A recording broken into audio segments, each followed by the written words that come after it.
welcome back to the NCMU podcast, where we are committed to raising up the next generation of nerd culture ministers and missionaries. We're so glad to have you back here for the new season with us, and I am super pumped to kick off a new season of the NCMU podcast with my friend Philipp from clear from my homeland, the whole way across the pond from the ancestral hills of my great grandfather, coming in live from Germany. How you doing today, Philipp? Hey, I'm doing good today. Nice to talk with you. It's my afternoon. I think it's your morning, and it is doing good. Yeah, it's pretty early. Philipp, I've only been to Germany one time, and we've talked about this, and it was by accident.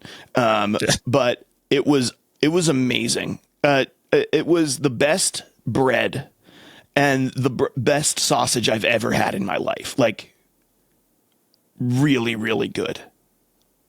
Really good. Bread and sausage is one thing we can do pretty well. Yeah, I guess so. Well, I mean, to be fair, I was coming back from like 14 days in Africa, so I was really hungry, but but it was still like it was spot on during our accidental stay. So Philipp, you're you and your wife lead pastor and lead a church called Nerch. I have the Nerch shirt on today for all of you who might be wondering. You're watching on YouTube. Tell us a little bit about Nerch. Yeah. So Nerch, the name says what it is. It's a combination out of nerd and church. So Nerch is a church for nerds, a nerd-friendly church here in Frankfurt in Germany. And we are in person and online, so a little bit hybrid. And we started last year in September. So in 2024 September. And was a long journey there, and it's still a long journey to go. But we are a nerd-friendly church in Germany, which love nerds and love Jesus. Yeah. Okay, well, you said you started officially in September of 2024, but I mean, I've known you and I've known Nerch well before that. I mean, you guys were at NCMS #1 in November of 2023 or October of 2023, whenever we did that. Yes. So certainly Nerch has been in existence longer than just this past September. So tell me a little bit more about your origin story and your and Annika's journey to starting Nerch. Yeah, I have to go back to 2019 for that. In 2019, I got out of a phase where I was very sick with depression and mental things. So I had a burnout.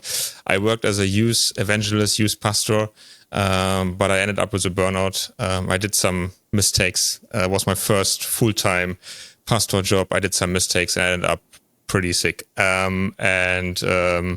Then we decided to switch something in our lives. We said, hey, we have to start somewhere else, a different area of Germany. We need like a restart for Annika and me, but also for me personally. And a friend of us, he heard of that and he said, hey, in Frankfurt, we have 2 jobs for you. One is for social media and filming and videography and photography stuff. And it was perfect for me. It sounds like more on the second row, a little bit behind the camera. It's a safe place for me often. And it was a 50% job. So it sounds perfect. After that phase was perfect spot for me. And for Annika, they had a job for financial stuff in the church planting organization. So, and I was hired for the same organization. So, in this organization, they support church plants in Frankfurt and in Germany around. And we said, yes, sounds perfect, sounds good. And we ended up here. And through that job, we met a lot of church planters. And before, we never had something to do with church planting. Church planting for me was also always this thing that only superheroes can do, like super Christians, people that don't do mistakes. But when I started to work here with church planters, and I often filmed them, or I wrote their newsletters, I found out, hey, they are normal people. They are also sinners like me. Yeah. Can confirm. Sir. Yeah, they need the gospel every day. But what I loved about Church Plant from second one was this innovative kind of thing. So to do something new, to do something maybe different, try out things, try and error. And Annika and I, we said very, very fast, I think after 2 or 3 months, we said, maybe one day we want to do this adventure also. We want to plant a church. And out of this funny idea came a dream. And from the beginning, it was for us 100% clear what kind of church. We always said, when we plant a church, then it's a church for nerds, because we are nerds by ourselves. I grew up as a nerd. My father was a nerd, so I'm very thankful for that. He taught me how to play Zelda on the Super Nintendo. So I grew up with that. That was my childhood. Every evening we played Zelda. Philip, so can I tell you, like, in the depths of my heart, I hope that there will one day be a day when my daughters are on a podcast and they are saying, my father taught me how to play X, Y, or Z, right? That's why I spend time with Arya playing Let's Go Pikachu, and I spent time with them playing Mario Kart and stuff. I didn't, now, not that I had a bad childhood at all. My father is amazing. I love him deeply, but my father was absolutely not a nerd. You know, my dad's like, our good time, like father-son time, was we chopped wood together. And so, you know, like, it was a very different child. I was not raised in a household that embraced nerdom, yet somehow me and my brother are both as nerdy as you get. And so, I understand. So I love that your dad raised you playing Zelda, taught you from a young age. And I love that, I know you personally still have a passion for Zelda games, which is super cool. Oh, yeah. Yeah. Oh, yeah. So that my dad gave me that passion. So I was a nerd since I can think. For me, being a nerd was totally normal. And Annika also, she is very into books. Harry Potter is her love language. So if you want to talk to my wife, talk about Harry Potter, you have a conversation for more than 1 hour probably. And so we both nerds. And that because of that, the answer of what kind of church was never a question. Because we both had those situations in our life where we found out that normal churches, no church is normal, but I would stereotype churches, often felt not fitting to a lifestyle. Like we came there and it felt like we are somehow the weird ones. I don't know how it is in the States, but in Germany it was often you are the weird one when you can't answer questions like what you think about politic stuff, what you think about the weather, and what you're doing for life. These 3 questions are the small talk questions number 1 in German churches. And me as a nerd, I don't want to talk about this stuff. Ask me what is my favorite Star Wars character. Then we can chat. But those questions never came. So, and we were like, if we felt like that, and we are Christians, how would non-Christian nerds feel in a church if they go there? And we came to the answer that they feel not welcomed and not like home. So that was because we said we have to start Nerch. And the name was, at the beginning, it was a joke. But then we said, it's so good, let's do it. Yeah, and then I think in 2021, we said we want to do it. That was a moment where we both had this clear calling, like, it's the time to do it now. And then step by step, I stepped out of my media job. And and then we started it, by building relationships. So is now what you're doing with Nerch, is that your full-time gig? Is that what you're giving all of your time to now, Philip? Yeah, so that's and also I stream on Twitch also, so I have a channel. But it's like one thing, we combined it. So yeah, it's my 100% thing. Yeah. Okay, so unpack a little bit about, started in September 2019. The dream really began to cultivate. We hit the pandemic. Sometime after that, you guys really begin moving forward with it. I meet you guys in 2023. At this point, this thing is on, like, you're phasing your way out of your job already, right? Yes. Yeah. And you guys are already gathering, right? And so you may have not been officially started, but for all intents and purposes, you were a church then, right? You were already gathering with people, already ministering to people. Your church is predominantly non-believers. In fact, I think this year we talked in 2024 at NCMS, and you guys, I think you told me there was like only 4 or 5 people who were believers that go to Nerch at the time. Yeah. So that's so our launch service. We had like 60 people there, and the most of them were non-believers. So it was 60. It was then the Nerch team, which are 4 people at the moment, and it was a team from the US which helped us at that day. But if you just count the people in Germany, it was 4 believers and 60 non-believers. Yeah. Wow, that's incredible. Okay, so talk to me a little bit about German church culture and size of church in Germany, because I think, especially if our audience is primarily American who listen to the show, and so I think culturally we've come to expect certain things from church planting and first services and all of this stuff. But it is so different as soon as you enter Europe. And so give me a little bit of understanding about scope and scale of what that first service meant for you guys in Frankfurt. Yeah, so we don't have those US mega churches. So every time when I come to the US, I'm overwhelmed positively. I'm overwhelmed by how huge your churches are in how many people you have in a church.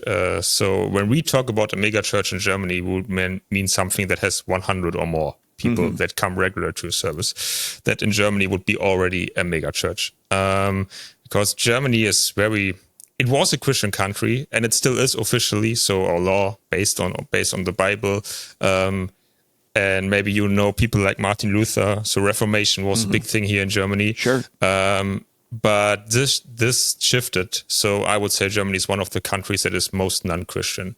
There are some statistics in Germany that says most like 1% up to 5% believing in the gospel, the rest not. So they probably will call themselves a Christian, like because they're going in church on Christmas, or they maybe pray for the dinner or something.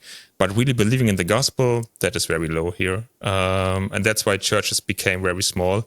We used to have big churches. So when you come to Germany, what you recognized often are beautiful church buildings in our towns. I mean, Germany is full of gorgeous Reformation time cathedrals and things that were built, because in many cases the revival and the Reformation, we have a tremendous amount that we owe to a lot of the German reformers and a lot of the brave individuals that started a lot of Protestantism today that most of the American church is built on. And in reflection to that, you guys have some incredible church buildings in Germany. Yeah, but those are often empty. They are beautiful, but often those churches are Catholic or evangelical churches, and they belong to the state. So in Germany, we have something that we call the state church. So they are funded by taxes. That's the main difference to what we called a free evangelical church, which is more like what you have in the States, that the church fund is on its own and is more like a self-sustaining thing. But the church is big church buildings are from the state church here in Germany, and that church gets very empty. And sometimes it's hard to say if the pastors or the leader of that church are still believers. They sometimes preach or say things that it has nothing to do with the Bible, or they try to get a distance from the Bible because they say it's not modern anymore. It doesn't fit to our culture. So Okay. So really what you have in your culture right now is this combination of large cathedrals full of state churches, largely dying, becoming more universal in their belief system, further from the gospel. But then you also have what you're speaking of as this birth of new churches through church planting organizations. These are churches that are not being funded by the state. They're like Nerch. They're trying to stand on their own feet. And a lot of these churches, we're seeing, 60 members. Regular attenders is large, and 100 we're seeing as being like some of the most influential churches in the culture. And so as Nerch launches with 60, this is similar to a stateside church who is launching with, 1,400 because in stateside megachurch is about 2K. And so if you're looking at, 60%, that 1,400 mark almost for a launch service. And so it's large. Like Nerch you have a lot of people and so many people who aren't believers, whereas most of the churches that I'm familiar with in the States, yes, we launch and we may get a sliver of people who aren't believers at our launch services, but to have every person except your launch team not be a believer at your launch service is unbelievable. So tell me a little bit more about just practically, how the heck does Nerch work? You're saying it's hybrid, so you have a stream, you say you live stream, but I know that you guys also welcome people into your own home on a regular basis. Do you have a physical location? Is this your backyard? What does that look like? And what does the average week of somebody who says, yeah, I go to Nerch, what does that look like for them? Yeah. So we have no building or no location at the moment. So everything that happens in person happens in this room that you see a little bit behind me. Okay. It's a living room. So everything happen here. For example, the lounge, we rent a location because 60 people doesn't fit in here. Yeah, sure. But we have a weekly gathering where we're just playing video games. It's more like a connect event where you can bring your friends and we just hang out. And for this, our living room is totally open, and that's every week in person and every other week in person. Okay. And between that, it's online. So because we found out some people can't travel 1 or 2 hours for hanging out for 4 hours, so we also do it online. So you have people who are traveling from upwards of an hour or two away to get to you. Yeah. For your weekly gatherings. Wow. Yeah. Okay. Because in Germany, at the moment, I know there are finally some other projects raising up. That's cool. But at the moment, we are the only 100% nerd-friendly church that meets in person. Okay. As far as I know. So that's why people sometimes traveling for a long time. So we have this gaming event where we play video games, but also board games. That's maybe an influence of NCMS a little bit. I love that. Yeah. And we got some good connections through that. So some people just come to play Magic the Gathering or a new board game. So that is growing. And we have once a month, we have a service, which is hybrid. So that's in person and online. Yeah. Okay. So you have people in your living room for that as well, but then you're also live streaming that service. Right. Okay. Yeah. And for us, it's like one audience. From the beginning, we never made a difference between the online and the in-person audience. It's people that are here also can open the chat on the phone, and then everybody can have a side conversation. So it's very cool. Yeah. Okay. I love that. In many ways, at NCMS, the last 2 years, Lutz has held one of these hybrid style services, right? We've intentionally ignored the people in the room for them to give them an idea of what it feels like to be an online audience at most churches. But what you're saying is you're finding a way to engage authentically, digitally, and physically simultaneously. Now, during those services, Philip, are you teaching? Yeah. Okay. There's a sermon. It's normally 20 minutes. And then there's a Q&A after it where people can ask questions and I just answer. I love that. Okay, so are you looking at, you have people in front of you, obviously, that are in your living room. Are you looking at a live chat the whole time yourself as well? Yes. Yeah. Okay. I have an tablet, iPad in front of me where I can see the chat. And I also interact with the chat when I preach and somebody's writing something in the chat that I think I can now directly say something to. I do it. Yeah. So it's not I would say it's not a traditional teaching where everybody has to listen and be silent for 20 minutes. Because of the chat, they can interact the whole time with me and with the other people. And I really love that because I can see live how they react to my teaching. I really love that. If you make a joke and people sending a laughing emote in the chat, I know the joke was good. I love that. Well, not only that, you have people in the room, and what you're saying is it's not like the people in the room are shouting out during the middle of your sermon or your middle of your teaching. So you're saying that in order to combine these two, you're encouraging everyone in the room, pull out your phone and join in on chat. So yes, we're digital and we're physical, but this is the place where the two of those communities meet, even if you're physically here. And then in the middle of service, if we're in a teaching and you want to engage with the teaching, ask a question during Q&A, whatever, right? Because you're not doing a traditional, you don't get to speak. Even if you're physically in the room, those people are also doing that through the chat. Yeah. Oh my, that's genius. I mean, I think a lot of churches right now, Philip, are really wrestling with this idea of engagement. And basically what they're saying is if I engage with the people in the room, how will I make the people online feel the same and feel like I can engage with them? And what I hear you saying, and I think what most people are saying is they're thinking, how do I pull the live chat into the live room so the people in the room can ask, but also the live chat is there. And what you're saying is, no, don't do that. Don't bring the online people into the physical space. Yeah. Bring the physical people into the digital space and level the playing field there. And I, as an online church pastor and I lead Lutz, like I've never even thought of that. That is freaking so smart. I love That's funny. Because where I got the idea, it was at one of those hybrid services at NCMS from Lutz. So, because what I loved there was that everybody in the room opened their phone and had the side conversation in the chat, and I really loved that. So, yeah. Yeah, you're right. You're not wrong. I mean, that was an experience that we had too, and at both NCMSs. We said during Lutz services, so one of the funniest things is you have all of these people who are here in person, 80 or so people in person, and everyone's looking at their phone because we would say they know where the church is. And what I didn't think of is how cool that is that this is actually the place where the church is happening, yes, but that doesn't diminish the fact that there are people there in person. So obviously these people who come here in person, you're then also spending some time with them, right? Like in and around those services. Yeah. Yeah. So for the in-person people, the service starts a little bit earlier. It starts 1.5 hours earlier.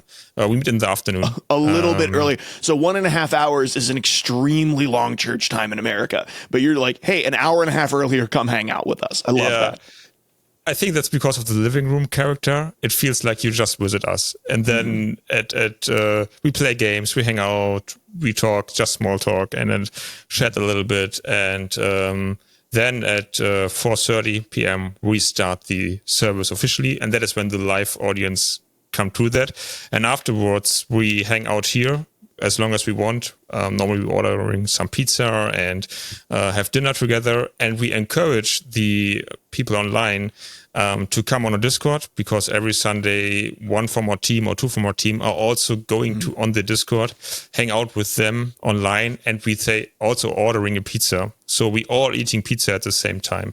They know that the people in our living room eating pizza. I eat pizza at home with people in Discord. So it's you still feel like you're part of the church. That's the idea behind. Do you guys ever leave for the hour and a half leading up and the time afterwards? Do you ever open up that live stream or start it up earlier and just leave? Like, I've often thought about, like, if you had a physical church, having quote unquote like a hot seat, or like, hey, there's a place where the stream is running from and anybody from our church can go hang out with chat and go talk to people.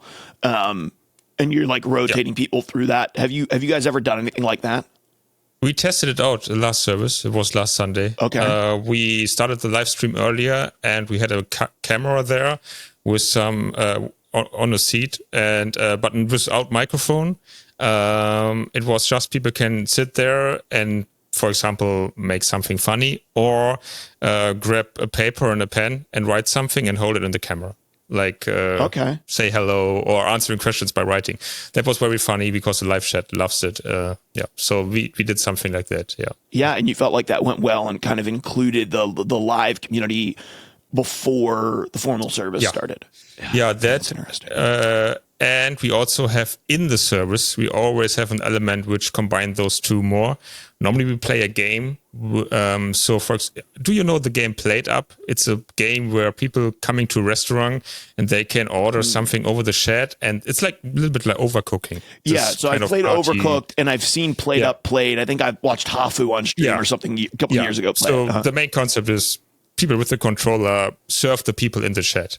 And every time for example, if someone writes in the chat a command to order pizza or to order a steak, then the avatar comes into the game.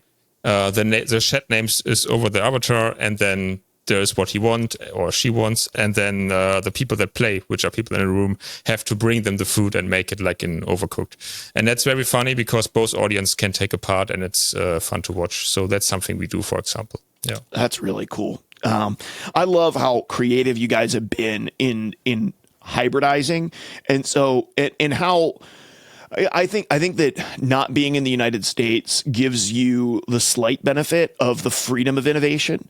Where in the United States, we're really formulaic with how we plant churches, and it's very clear that people think that there's a right way and a wrong way to do it. And what I have found to be true with churches outside the United States is they are way less concerned with this formula, and they're way more concerned with people.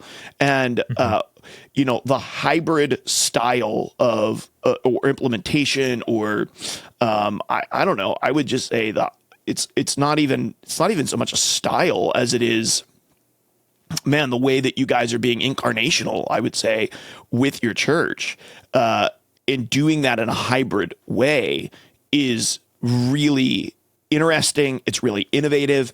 It's outside of my box. I think it's outside of what the traditional church, at least in the United States, would do when it comes to church planting.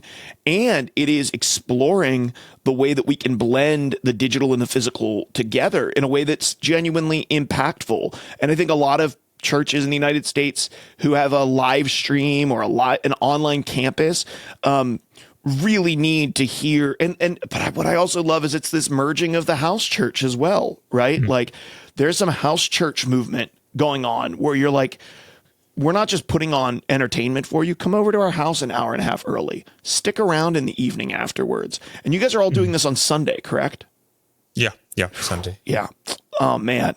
I love it. Okay, so you have the once a month service. You have the bi-weekly hangouts that on the alternate weeks you are doing online hangouts and gaming together. Yeah. And what day of the week do those happen? Thursday. Okay. It's Thursday. Yeah, and it's after work. So it starts in Germany, the traditional work end for a normal job. If you have a 9 to 5 job, it's 5. So 5 p.m. And that's where we started. And the concept is that people can bring their colleagues from work, for example. Like, let's say, hey, after work, we go and play some games. It's they just come over to your house, bring a couple of buddies with you. Yeah, okay. Yes. I, once again, just absolutely thoroughly love that. And love your heart behind it. Okay, let's talk just a little bit. I think you've given us a little bit of an idea about, man, this feeling of calling towards this. Like you were like, it was never a question. Let's backtrack just a little bit to that time when you and your wife, you come out of a tough season, you start working for a church planting organization. Mm-hmm. You're seeing these church planners that you thought were quote unquote super Christians, superhero type Christians, realizing that they're not, thinking, man, this could be us too. How did God walk you and your wife, Annika, through the really calling portion from saying, this is a dream to we're not just sitting around talking about how cool it would be to have a nerd friendly church, but now we're saying, let's see if we can't put some feet and wheels on this thing and get it going, and make it a reality. Talk to me a little bit about that process of calling, going from, oh, this is a cool idea, to, no, I think God is telling us to do this. The first thing was he really worked on our characters. Like he me first. That was so. Like I said, I came out of a phase of sickness, and he really healed me first. Like through therapy, through good conversations. We had a very good leader here, which invested a lot in us, in me, but also in Annika, through mentoring. And that was something that Jesus did first. So he really, he gave us good answers to questions like why I'm not perfect, why I'm fail. And we really got good questions to that. And that really leads to the point that we found out, hey, it's okay to have depressions. It's okay to go through this phase.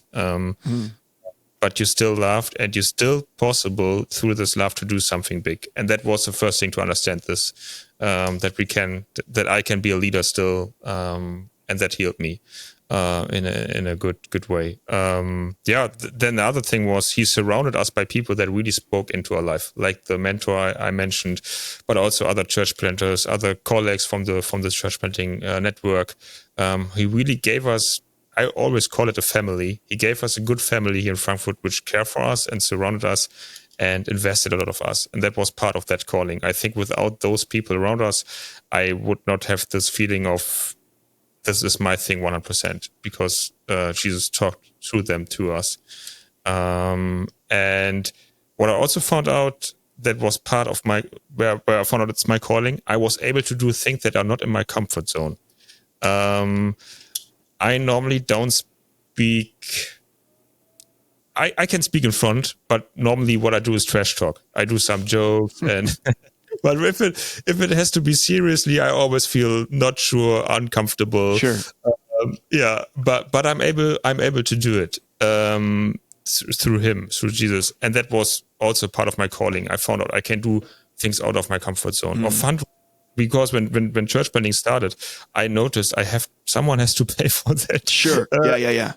You have to be able to keep your house in order to invite people into it, right? You know.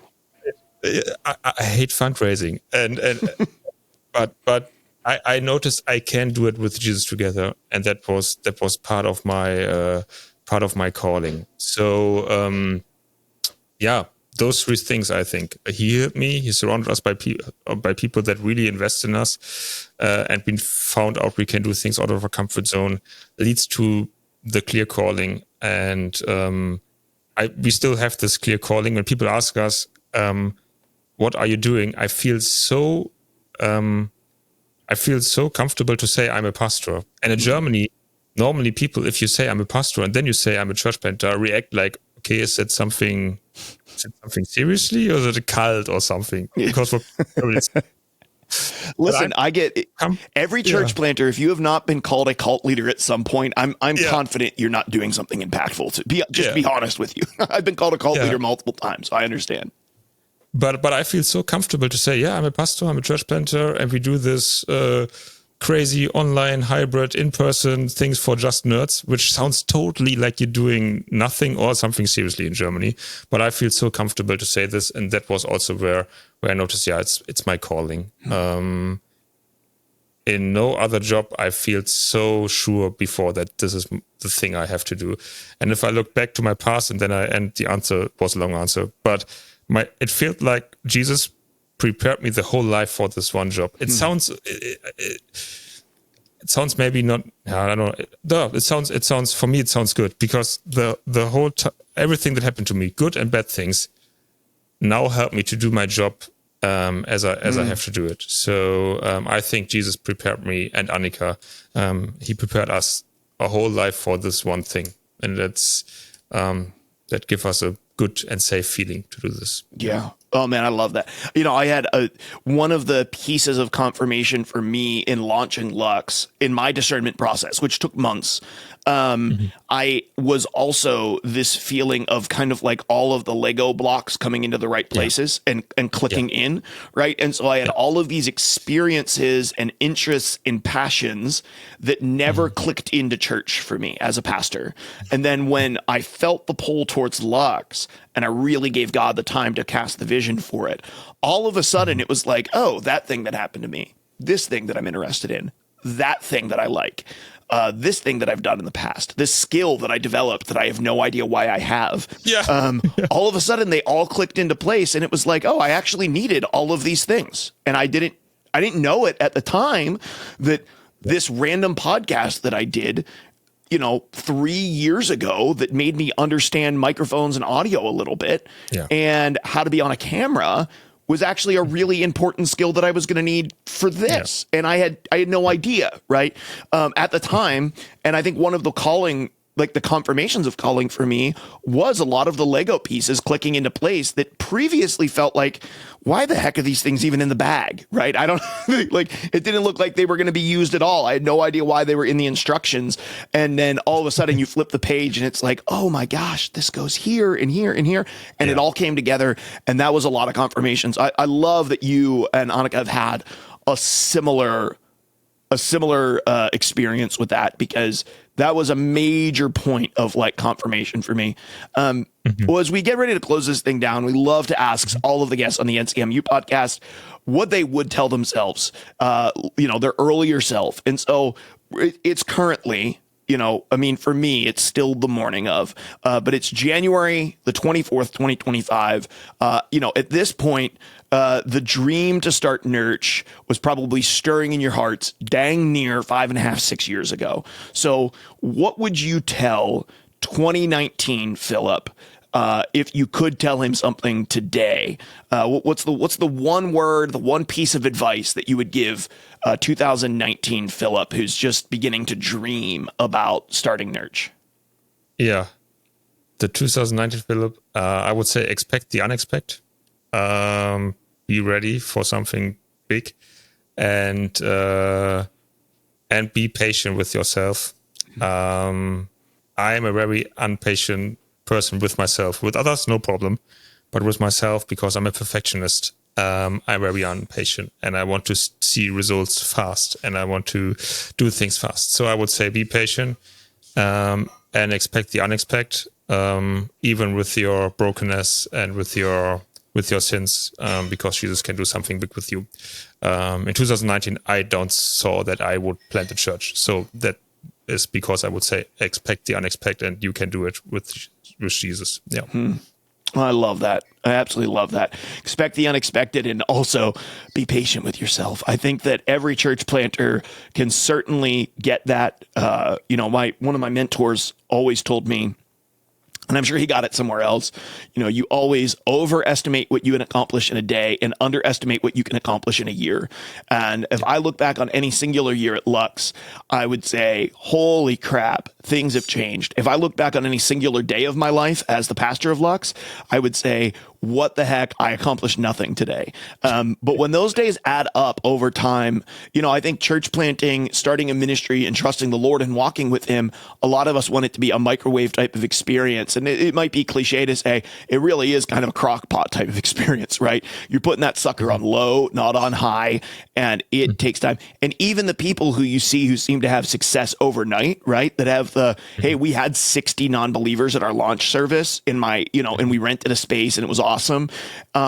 Like that didn't happen because you guys woke up one Saturday morning and you were like, hey, what do you think about renting a space tomorrow? And just throwing together a church service, see if we can get some non-believers to show up. That was a slow cook experience, right? There was a lot, which is why when you say we started in 2024 with our launch service, I'm like, okay, yes, but we were putting stuff in the pot 2.5 years before that, right? And getting ready. And so if you're out there and you're feeling frustrated that you feel like it's not going fast enough, keep pushing, keep on, wake up the next morning and keep working at it. I'd love to say, don't take your foot off the gas. I don't mean that as exhaust yourself and burn yourself out. But don't allow yourself to get defeated just because today didn't feel like it was as productive or had the results that you thought it was going to have. I literally talked to somebody yesterday about a couple of days throughout this year that I needed, or throughout the last couple of years, I needed to call a mentor because, man, something happened that was so defeating in that day that I wanted to throw in the towel and quit all the rest of the days. And what God did in those moments was forge me, form me, change me, and prepare me for what was coming next. And so thankful now, looking back, that I didn't throw in the towel. And I think some people say that, Philip, they say that, and what they think is, or what people hear is, oh, you're never going to have another one of those throw in the towel days again. And it's like, no, I might have one tomorrow. We might have one tomorrow. But the point is now we look and we say, okay, I remember what it felt like. And I remember that I'm glad that I didn't. And so I'm not. Love what you guys are doing in Germany. So thankful to have brothers and sisters who are in this with us and are innovating and doing new, crazy, amazing things for the gospel and for the kingdom. So thank you so much for the time that you guys have pushed through, the hard days that you've had, and the times that you've just shown up, even when you and Annika, quite frankly, were probably tired and didn't want to. Thank you for all the work that you guys are doing in Frankfurt. We really appreciate it. Any closing thoughts? And also, how can people get connected to Nerch and find out more about what you guys are doing? Yeah, thanks for having me here. It's always a pleasure. And people can connect to us through Discord. We have a Discord. We have a website. It's nerch.gg. There you find the Discord. You find our Instagram. We also have a WhatsApp prayer group. If you want to pray for us, it's a perfect thing. It's one prayer request a week, and just Annika and I can write, so no spam or memes. I'm in that chat. Yeah, Mark knows that. And so, yeah, if you want to pray for us, which is a big support, we would love to have you in that group. And you find all the information on our website, nerch.gg. Awesome. Yeah, make sure you guys go check out nerch.gg and check out all that they're doing. Maybe stop in for one of their hybrid services on a Sunday some month coming up and check out the way that they go about doing that. Hopefully that sparks some fire in some people out there that can also think about what does it look like to do this in my own context. I'd love to see more Nerch-style churches that exist in communities that aren't just for nerds. And I'd love to see them scattered, not just through Germany, but I'd love to see them scattered through my country as well. And so be sure to check that out. Listen, if you've been interested in nerd culture ministry in general and you've been enjoying this podcast, consider coming and hanging out with us this year. We're going to be doing a sort of one day in the fall. More details about that are coming for Nerd Culture Ministry Summit one day. It's going to be held with the Exponential West Conference in the fall. You can actually Google Exponential West and see details and pick up a ticket for that today. Myself and Bubba from Love Thy Nerd are going to be at that event. We'd love to have you come out and hang out with us.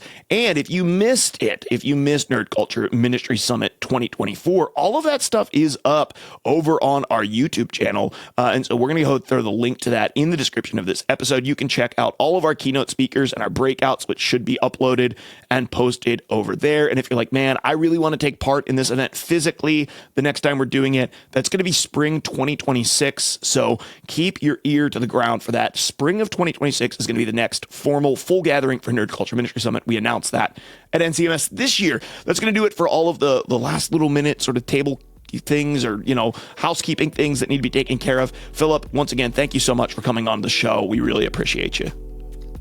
You're welcome.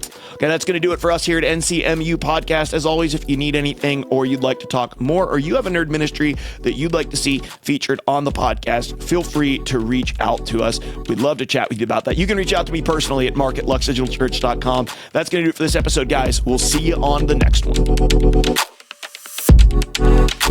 one.